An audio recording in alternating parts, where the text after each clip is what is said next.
Tonight, Professor Kevin Holm-Hudson joins us to talk about King Crimson and the Court of the Crimson King. Here's your host, Dennis Ball.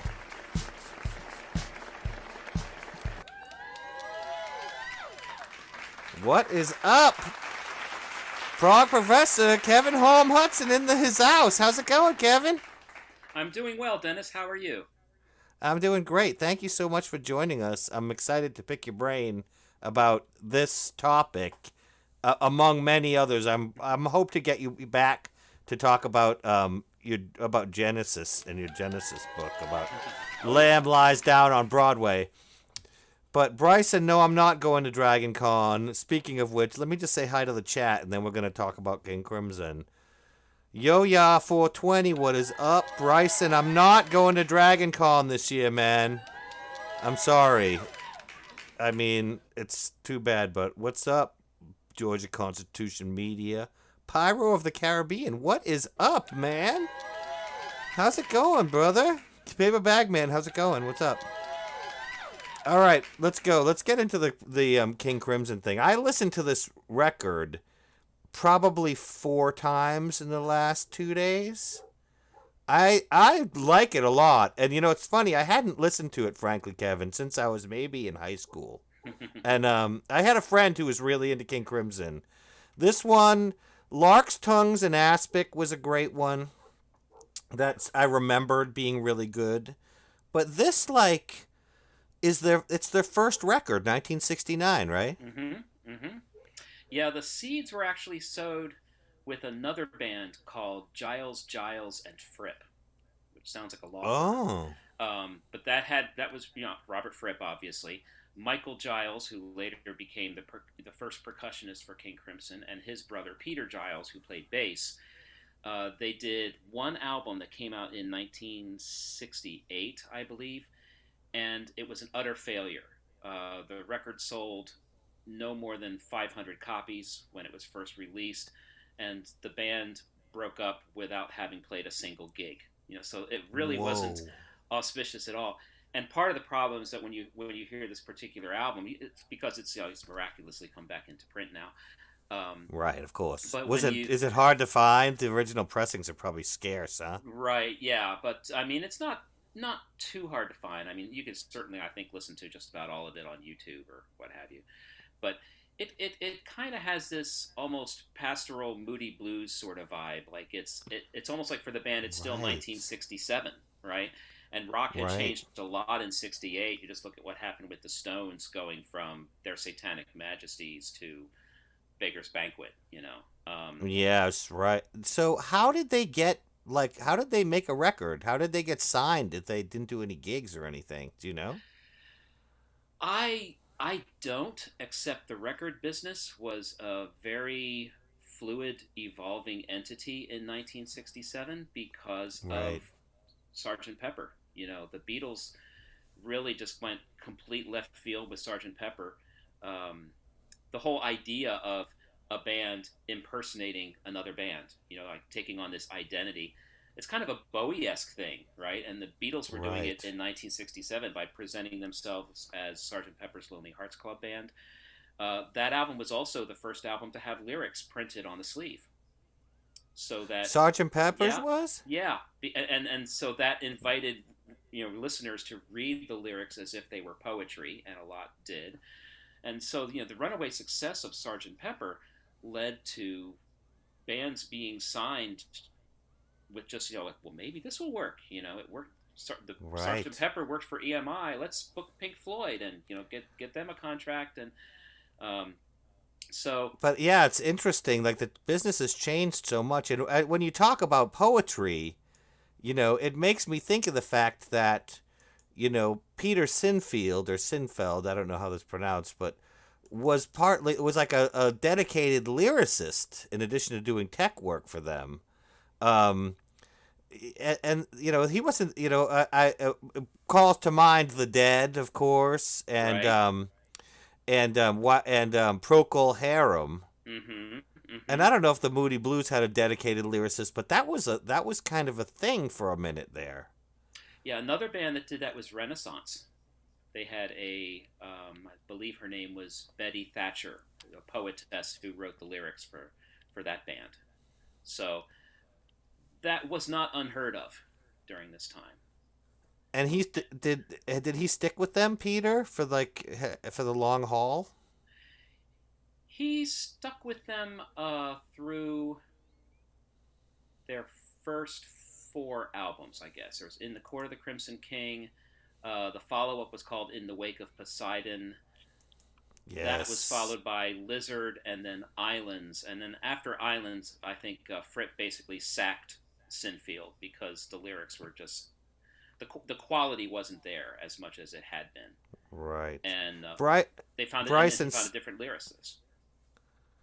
Oh, okay. So they still went with a dedicated Bryson. We're talking about the band King Crimson and their first album from 1969, which was called Court of the Crimson King.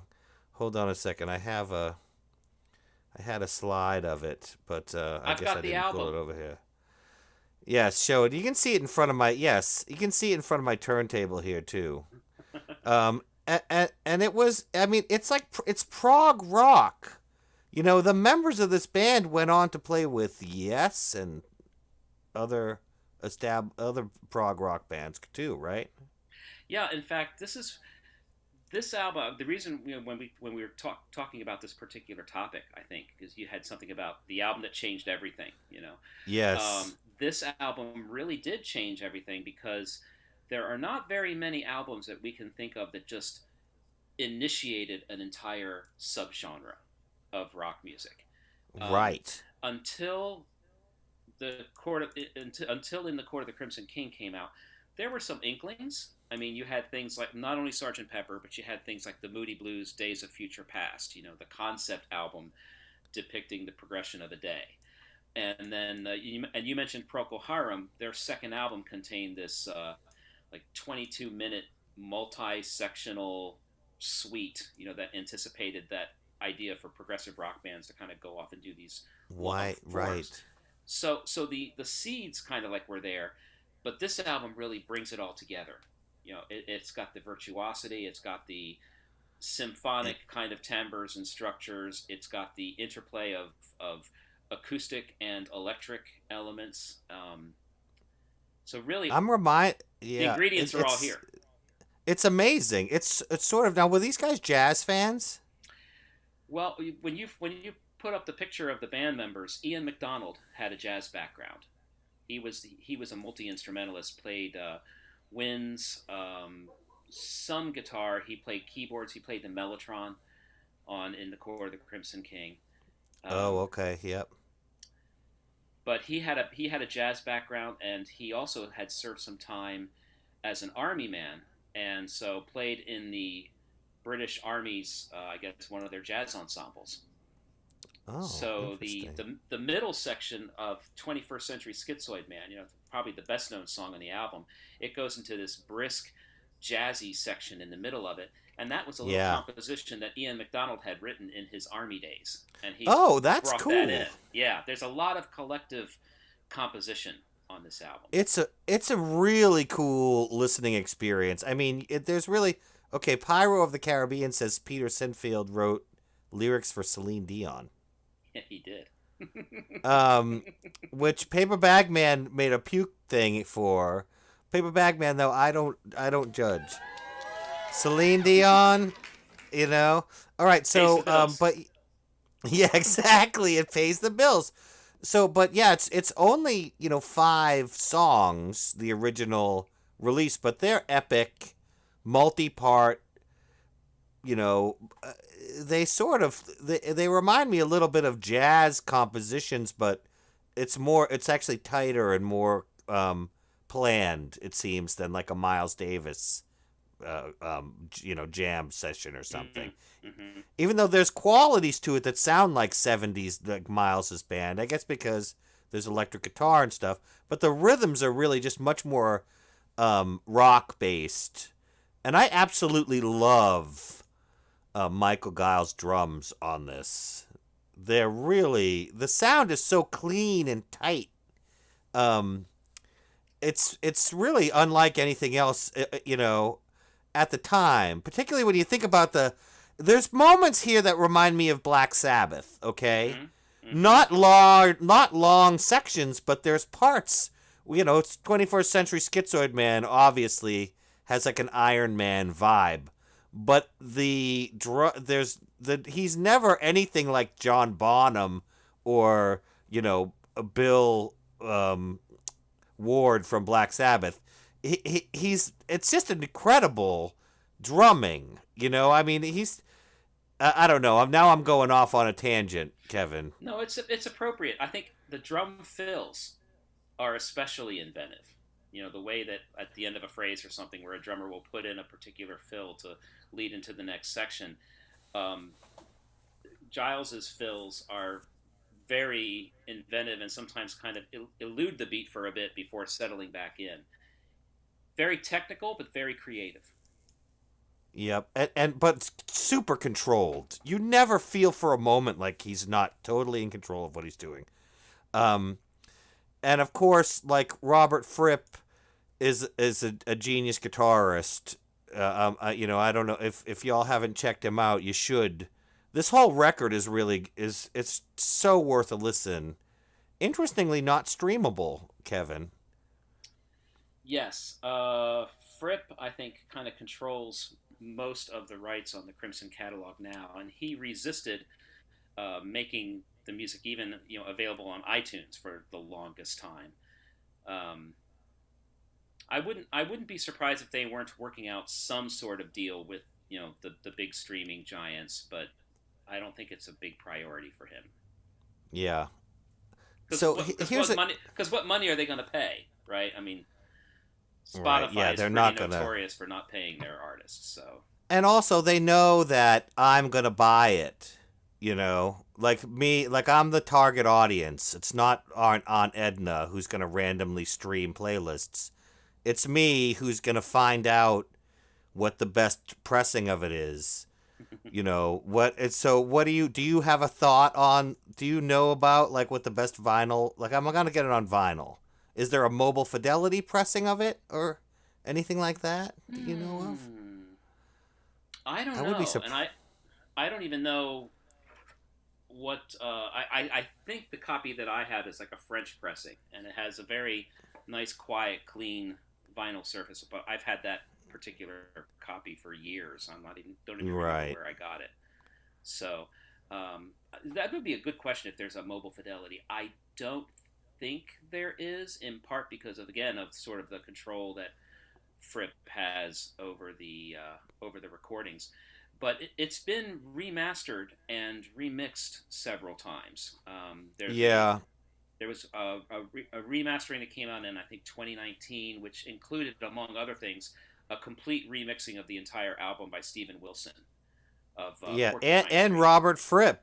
It's Bills and Robert Fripp. So he was probably advising Stephen Wilson, but like amazing, right? I only know that, Kevin, because I was looking at them and I noted that and said Mm-hmm. maybe that's a good option.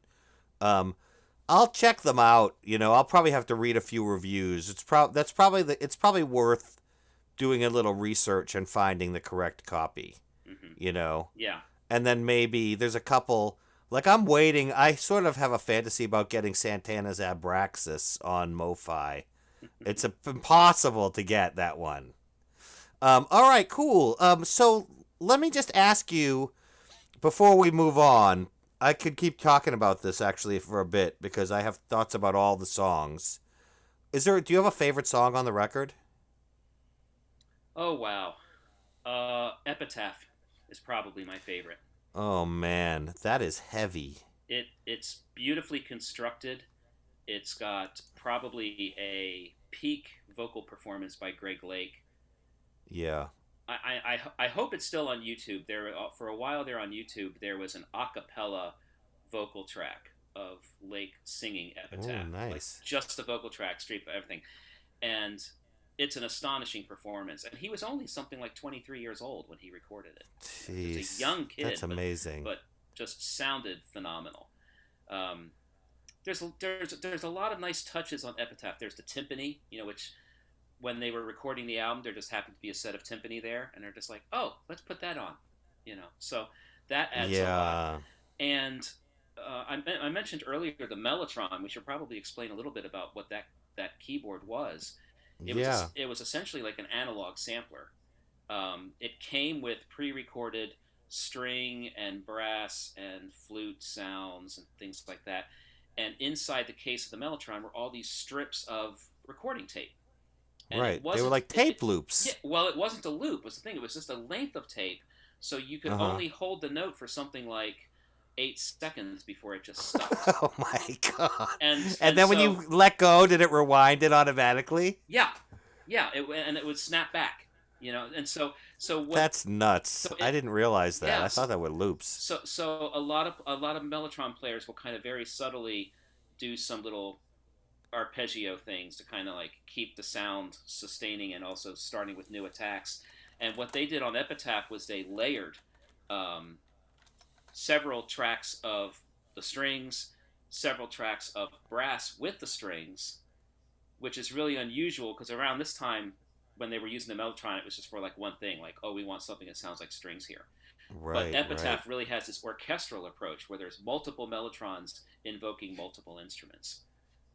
You hear that at That the end, it especially the long sounds fade it out. sound and it sounds pretty real. If I remember right, I have to listen to it again thinking about that. I wasn't paying attention to the sound quality, admittedly, but that's really cool. Um, all right, so apparently, this album is Court of the in the Court of the Crimson King is streaming on Spotify. Thank you, Paul. Okay, there we go. Bryson wants to get on the show. Bryson, send me an email, man. Are you gonna have your puppet guy come on? That's what I'm interested in talking to you, puppet. No offense.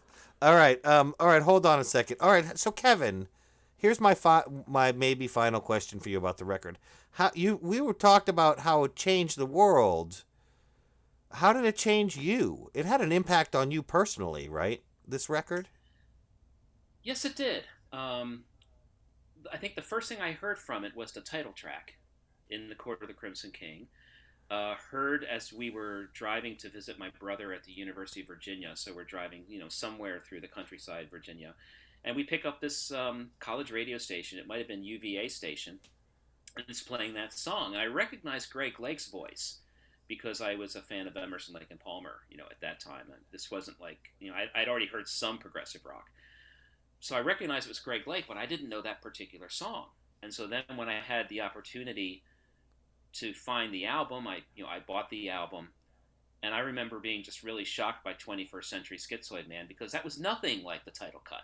The title cut Right. was very Yes. like symphonic, romantic, and all of a sudden there's this riff barrage of jazz and shrieking saxophones and everything else, and I didn't know what to Yeah. make of it at first, but then that's followed by I Talk to the Wind, which is this beautiful I acoustic know. ballad that's so different.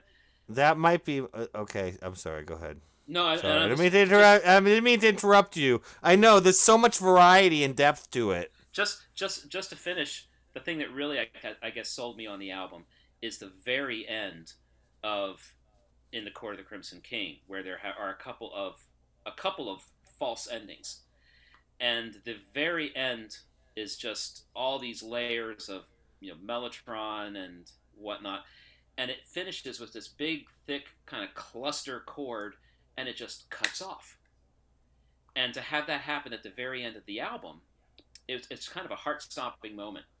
And so Right. I think among all the albums I was listening to back then, there were only two records that made me just kind of go, catch my breath and go like, wow, at the end. Right. It was this album and Pink Floyd's The Wall, which, now that I listen to The Wall, it's well made, but to me it hasn't really sustained its power for me, I guess, As much as this, as much right? as much as this. And when you listen to the whole thing, there's depth. It feels like you're moving through history. There's historical events, life, death. There's all this stuff, and then I guess I don't know, man. I would say that like it's almost like your life comes to an end, boom, like that. You don't expect it. You know what I mean? And you're just kind of left gasping, like what? It Yeah. doesn't. It's not neat and clean, but it's cool. I don't know. It's just when that happens, it makes you kind of think about the meaning behind it. You know.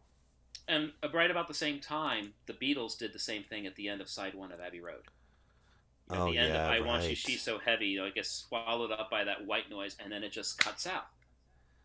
Yes. And so it's a very effective, way of ending it. I don't know if I don't know if the Beatles did it before King Crimson. They probably did, but it's just interesting to see how that particular device is used on an album, and it's a physical limitation, right? It's like you reach the end of the record, and so it's Yeah, as yeah. if the needle is just coming up at the end, and the music meanwhile had just kept going even after the record reached its ending. One way of It's thinking pretty about it. cool. I really like the way that they when they use the physical medium as part of as part of the delivery of the music. Like when they have a loop in in the play out groove or something, in the run out groove, that Right. kind of stuff. It's cool. I was just wanted to say the one song that really stuck with me was I Talk to the Wind. All right, the ones that I liked the most were probably the ones that are like the ones people don't like. I Talk to the Wind and Moonchild. I Talk to the Mm-hmm. Wind. I just liked Moonchild because it just, I don't know, it's so pretty and I like the flutes. But I talk to I talk to the wind. I just love when he says the said the straight man to the late man. Where have you been? That was cool. That was a great lyric. That song is actually a holdover from the Giles and Fripp period. Uh, I Oh, I nice. I think it was something they were working on after that first album had come out, um, and there is an early recording of it on which they had a different singer because they hadn't put together King Crimson with Greg Lake yet, and Whoa. so it's the original version of "I Talk to the Wind" had vocals by Judy Dybel, who was the first singer for Fairport Convention before they Huh. found Sandy Denny.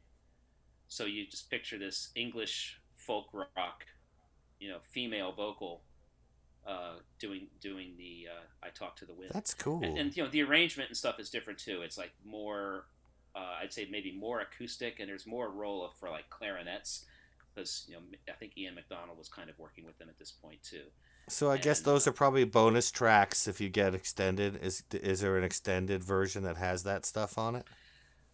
I think it's on one of the in the Court of the Crimson King repackagings. It first popped up on a compilation called "A Young Person's Guide to King Crimson," which Fripp released right after the band had broken up in 1974. Mm. All right, Kevin. Tell us. Are you going to write a? You have a book about "The Lamb Lies Down on Broadway" by Genesis. Are you going to write a book about this record? No, because there's already somebody who is really the go-to person Right. for King Crimson, and that's Sid Smith, who's been a long time biographer for the band. He's got a book called "In the Court of King Crimson," I believe is the title of the book, which just went into its second edition. And Fripp, who is sometimes notoriously finicky about things, gave his blessing to this project. And at least on the first edition, there's a blurb from Fripp where he said, "Sid Smith's opinion is worthy of respect." Oh yeah. So you can't mess with that. Well, no, I don't. I mean, it's just like it's already been done and done so well. Yeah. You know, Right. Yeah. You find where there's a space to be. I get right? you. Yeah, yeah. That's cool though. Or have you? Do you have? Is there any place people can go to like see your writings? Most of my writings are in academic journals, so not so easy to access. But since you mentioned Can the you buy the Genesis book? yes, yeah, actually, that's Oh, the publisher for that is Ashgate Publishing. It's available through Amazon, or if you'd rather not support the evil empire of Bezos, you can go to bookshop.org, which is kind of a mini Amazon sort of book distributor, right. and they donate a portion of their proceeds to support independent brick and mortar bookshops. Oh man. So Okay. All right, so do that. I'm gonna put a link in the description, Kevin, if you send it to me after. All I right, will. Sure. let's go to Chuckle Balls. Benjamin, first before we go, real quick, Benjamin the M&M General. I'm doing good, Benjamin. How are you? Yeah, wild, right? I thought that was actually a great conversation, Kevin. I appreciate you being, Thank you. you're doing that. All right, hold on a second. Let's go to Chuckle Balls. You guys can you can park behind Chuckle Balls because it can be hard to find parking in Ball City. All right, here we are at my comedy club, Chuckle Balls, Kevin. Super Ball, let everybody in. They're with me. Super Ball is the bouncer, Kevin. Get that? Get it? He's a Super Ball. That's right. Good. Okay, hold on. And everybody, I bought you all a drink, so get your beverage, and it's in your fridge, and settle down here. I have a few jokes to tell you guys before we look at these cool memes. All right, I wrote these ones today. I didn't. I sometimes I just Google them, but I wrote these ones just for you, Kevin. Are you ready? I had a joke about Yes, the band, Kevin, but it was fragile. It was too fragile to tell it. I didn't want to break it. All right, that's a yes. I can't hear you, but can you say testing 1 2? Who, me? Can you? Yes, good. Okay, good. Okay, I'm taking that as a yes. All right, this one's going out to Paul. Thank you, Paul. This one's going out to you, Paul. Paul, I had a joke about the Talking Heads, but it stopped making sense. And so I didn't tell it because I didn't think people would think it was funny. All right, Kevin, I'm taking that as a yes from you. I'm giving that a laugh. Yo-Ya420 says 3-day-old water is the only drink you have. Yo-Ya. That's unfortunate. All right, hold on a second here. I had a joke about the Rolling Stones, Kevin, but it shattered. Ooh, shalubi. It shattered. Everyone go listen to that song after the show. Okay, and then I had a Beatles joke, but it didn't help, Kevin. It didn't help. And then I had a Joni Mitchell joke, but it was blue, so I couldn't tell it. Because it was blue, get it? And then I had a David Bowie joke, but it wasn't Hunky Dory. I had a joke about a David joke. Oh, no. I was supposed to go... I had a joke about a David Bowie album, but it wasn't Hunky Dory. All right, and then I have, I think, one more joke, Kevin. Paper Bag Man's giving me laughs. Thank you, Paper Bag Man. 1, 2, 3. Thanks. My final joke is, how do the Beastie Boys read books for free? Kevin. They go to the library and check them out for free. Thank you very much. What'd you think? Did you like those jokes, Kevin? I did. Those were musical. There was also something about, I'm trying to remember this particular joke, but it was something about a Beastie Boys reissue with these extended tracks, and parts A through D were essentially free, but you had to fight for the rights to part E. That's right. Good one. Thank you, Pyro. Okay, Pyro's in. Okay, Pyro, we'll move on then. We're gonna go to look at some memes. All right, we're gonna look at some memes, but first, this message from our sponsor. I love the morning. Time for me and the full, rich taste of Subscribe Golden. It's like waking up to 1,000 new subscribers in my cup. Subscribe Golden, new from Dennis Ball Coffee Roasters. Wake up and subscribe. All right, there was a subliminal message in that commercial, Kevin. Did you pick up what it was? Cool. We can keep it between us. All right. I have here memes for you that are cool or drool. And you can tell me whether or not you think they're cool or drool, which means you think they're lame. and they're sort of relevant to you, okay, Kevin? And chat, please vote on these as well.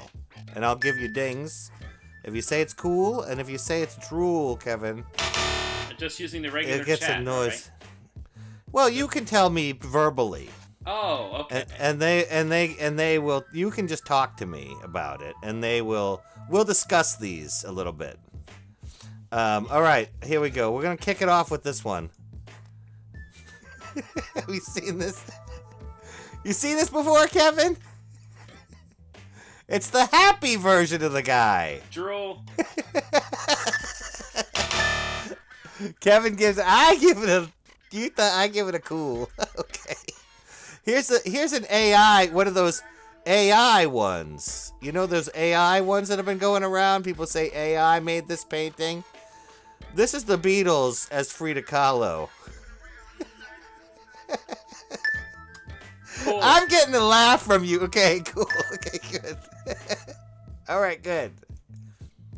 All right, this one's okay. Good. We got a laugh from Scubby Mummy. Thank you, and Paper Bag Man. Yes, subscribe Golden Paper Bag Man. Drool from. Okay, thank you, Pyro. You got a drool from Pyro, and another laugh from Paper Bag Man. Okay, this one's good. That's pretty good, right? That's cool. Yeah, okay. It changes everything, that context. It's Queen, that's the guy robot from the Queen album cover, you guys. With the screaming red man. Okay, we got a couple of good. We got a cool from Pyro. Cool because one of them looked like Murdoch. All right, hold on. Look at this makeup job. It's makeup. What do you think of that, Kevin? Is that a cool? That's scary, but cool. It is cool, right? I feel like you should wear that to your class on Halloween. I think I should wear that to a faculty meeting. Yeah, exactly. Pardon me. All right. Here's one for your students. In case one of your students is watching this, if you ever feel bad about procrastinating, just remember that Mozart wrote the overture to Don Giovanni the morning it premiered. Cool. And Thank true. you. Thank you. Okay, we got a cool. Good. We got a cool from Paper Bag Man, Scummy Mommy. Excellent. Great. All right, I'm moving through these. When someone messes with your amp. Cool. I knew you'd like that. You play with a band called Professor Kevin Holm-Hudson and the Adjuncts. That's correct. So you can see these guys play. All right. Here's another one that goes along with being a musician playing live. This one sparks joy. That's clapping on the ones and twos, Clap. It's pretty funny. I have to. I get you. Yeah, I'm getting cool. a yes from you. That's cool. Good. That's cool. Thank you.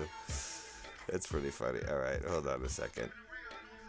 Oh dang! 1 second. Oh good. I do have some more. I thought I was almost out. All right. This one's kind of a deep cut.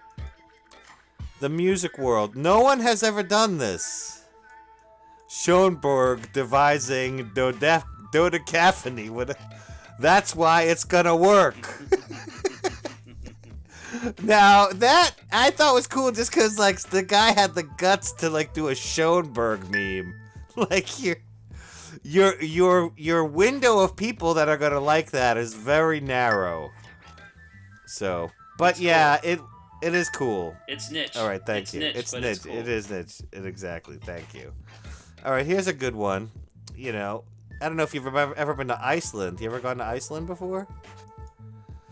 This is what dogs in Iceland sound like. Bjork! Bjork!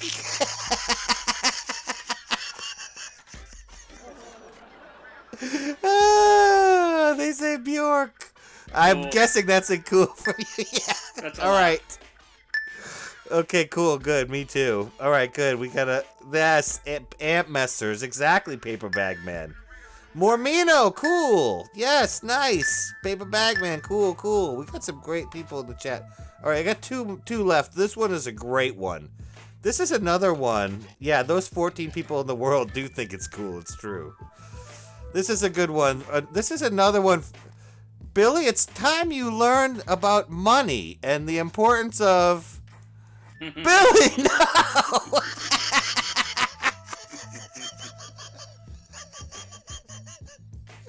Oh, that's pretty good, right? That's cool, but there should be many, many more bills than just one. I know, but he's just starting, Kevin. That's just the first bill.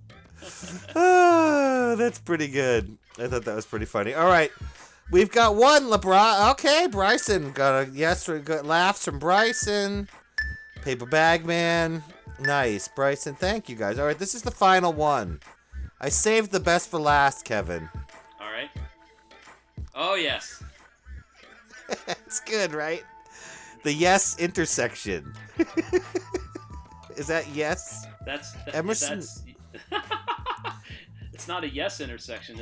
It's where you go. Emerson, Lake and Palmer. It's where you go if you need help. Help. All right, Kevin. Hey, Dennis, I got to mention one thing. Yes, please do. Please do. With that last Emerson Lake and Palmer intersection, I live in Lexington, Kentucky, and there is a street in Lexington, Kentucky called Crimson King Court. Oh my gosh, are you kidding me? Honest to goodness, it's a street called Crimson King Court. Because that was a cool real estate developer, Kevin. Because the Crimson King is also kind of maple tree, apparently. So that's why it's called that. But the fact that it's a court, you're right. I mean, whoever named that, very cool. Now, did you and the adjuncts ever go down and take a band photo in front of that street sign? No, but that's an excellent idea. You should, because you guys do a couple of King Crimson covers, don't you? No, we do mostly originals. You did a show though where you played King Crimson covers. Am I wrong? With a band? Oh, you're thinking of the Pink Floyd thing I did. Probably. Oh, okay. Yeah, that was something else. A bunch of us got together and played a night of Pink Floyd stuff, including the entire Dark Side of the Moon. Oh, okay. With the sound effects and all of that. All right, Kevin. Let's go back. Everybody, thank you so much, Kevin, for being on the show, man. That was awesome. I had a great time. Thank you for having me. This was a blast. Yes, I hope we can do it again and talk about a different record or something else musical. Ballers, thank you so much. Favorite Muppet puppeteer, Bryson is asking. That's a specific question, Bryson. I'm probably going to go with Frank Oz on that. Yoda. No, forget it. Scratch that. I'm going with Carol Spinney, Big Bird, and Oscar the Grouch. I met Carol in person once, so I have to go with Carol Spinney. Pyro of the Caribbean, thanks for stopping by, man. I really appreciate it. And y'all have a great weekend. Check out Kevin's book about The Lamb Lies Down on Broadway. His name's Kevin Holm-Hudson. I'm going to put a link in the description, and it's going to be a good one. All right, guys, have a great weekend. Peace out. Hold on, I have an outro song, Kevin. All right. Yeah, it's good. Hold on, here it's cool. And a one, and a two. 1, 2, 3. Dennis fall, Dennis fall. The world outside is making me so sad. But when I watch your show, it seems the world's just a joke, and things don't seem so bad. Your multi-personality is worth more than your pedigree. You're rolling with the punches like a champ. With all your skill, you're sure when you like the room when you walk in. That's just a lamb. Dennis fall, make me laugh. The world outside is making me so sad. But when I watch your show, it seems the world's just a joke, and things don't seem so bad. Possum Kingdom Ramblers, Bambi, Ricky, Jack.